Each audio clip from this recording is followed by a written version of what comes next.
Healing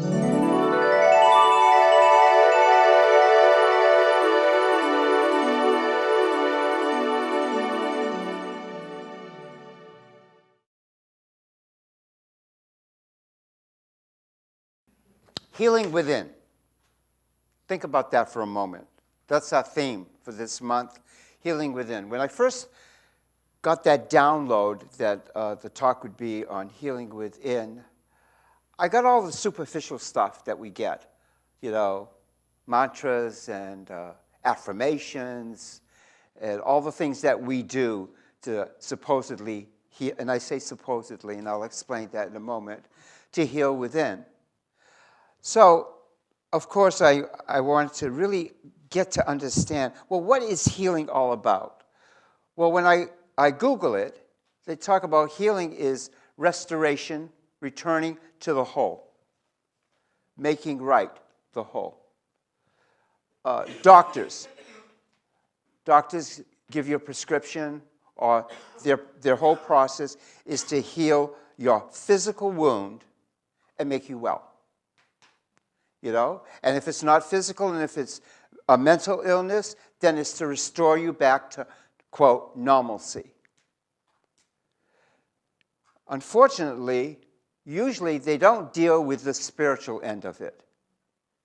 How do I restore back to the knowledge that I am whole, perfect, and complete? How do I get back to that core?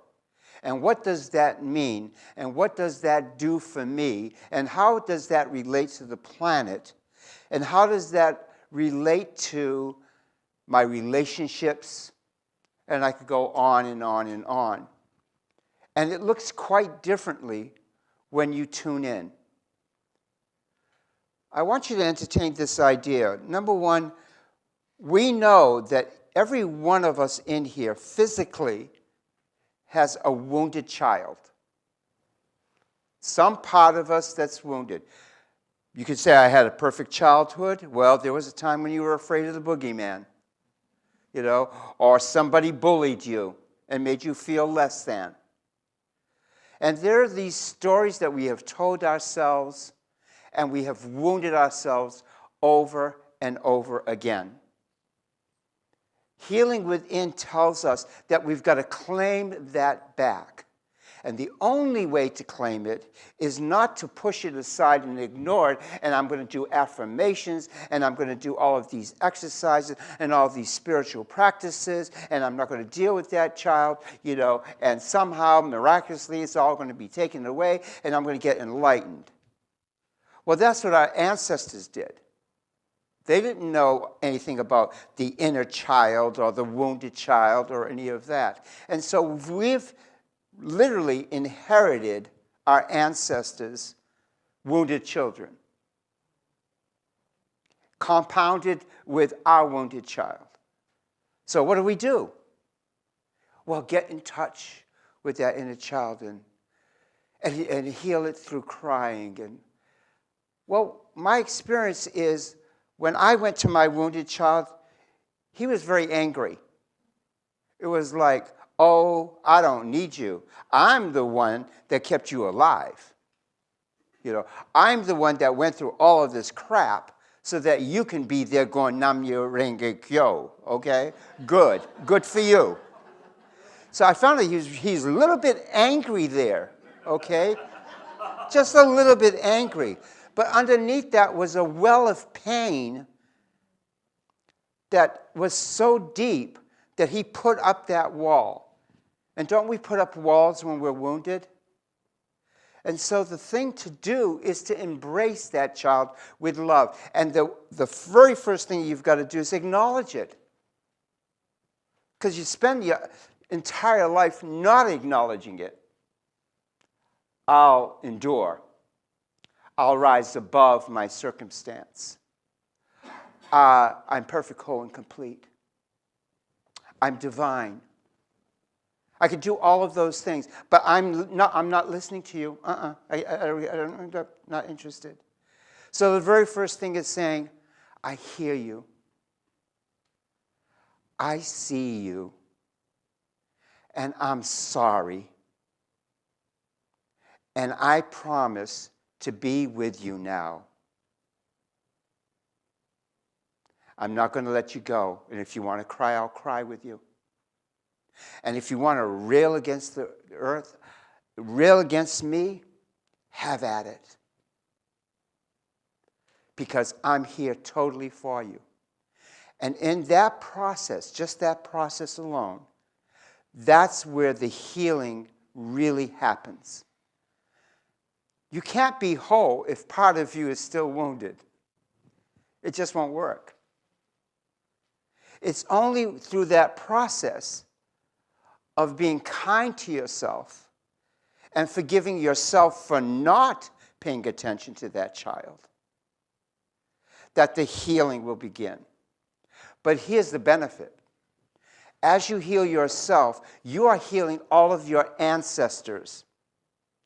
All of that wounded stuff is getting healed.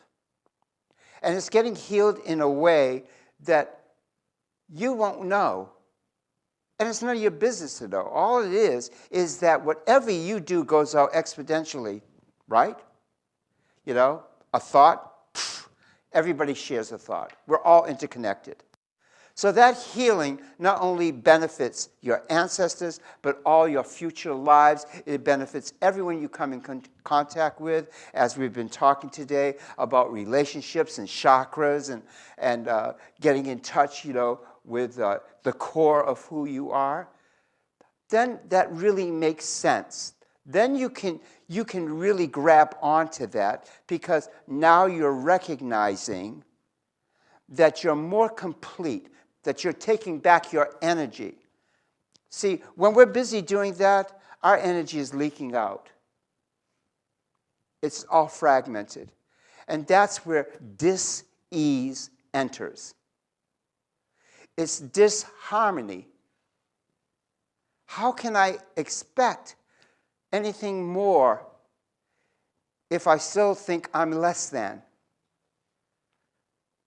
I can tell myself I'm perfect, whole, and complete, but if the core story behind me is I'm worthless or I'll never amount to anything, then guess what? That's all talk. I can go to 100,000 workshops. I can do meditation to get inside of myself. But if when I bring to that meditation this wounded part of me and I don't acknowledge it, it is screaming for attention. And it's angry. And it's hurt. So once I got that, I got that the healing within is really healing that part of you that believes it's separate, that believes that it's less than. Because ultimately, what will happen when you reclaim all of you, you will get that awareness that, oh my God, there was nothing for me to really heal but the illusion that I set up, number one, from a child's perspective, that I was separate. Oh my God. Then I can really do the healing work. Then I can say, all right, if I'm interconnected, then everyone's my posse, so to speak. And I want to mention one thing about your posse. The work that I do is I tune into my client's healing team on the other side, which I believe everyone has about 5 guides that are working on your behalf. Call it your personal posse. Okay. Now, here we are in this room. There's 30 of us, or so, maybe a little bit more. Imagine each one having a healing team of 5 souls, enlightened beings of light, that their sole purpose is beaming you love and inspiration and desire. That sounds good. Multiply that times 30. That's 150 other souls that are in this room right now. Most of the time, we don't even think about that. There are thousands of souls that are willing and ready to help us, but they can't help us until we wake up. It's like, I can't help you until you ask me to. And then I will whisper to you how great you really are. You've forgotten. You're magnificent. You're untouchable. And then I want to leave you with this idea, because actually it's not mine. I got it from Spirit, so I have to give it to Spirit, although my ego wants to claim it and want to put it in a book and say that this is the modality I came up with. But the bottom line is this. I was reading for one client, and she was wearing her pain as a badge. I have suffered my entire life, and it's made me who I am today, and I'm not about to forget it, and I'm not going to let it go, and I'm a loving being because of it. And don't you forget it.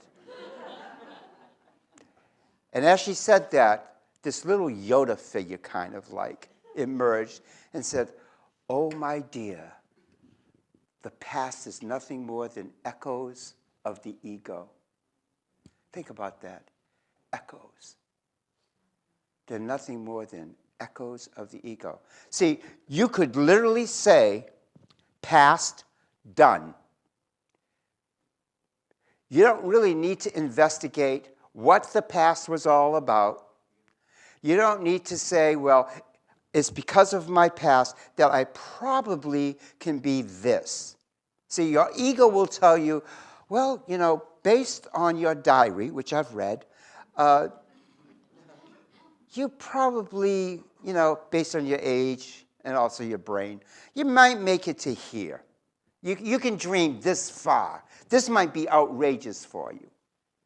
Now, your guides have a different view. They're saying, your eyes are still focused on the past.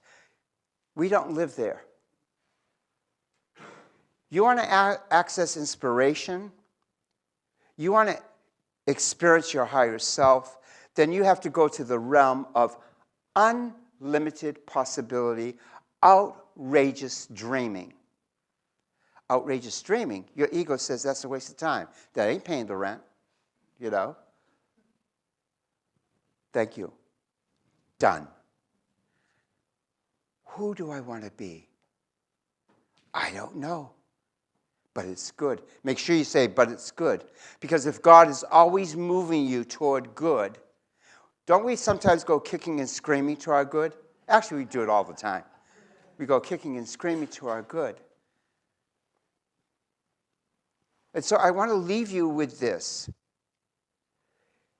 When you heal within, you are doing the planet a great service.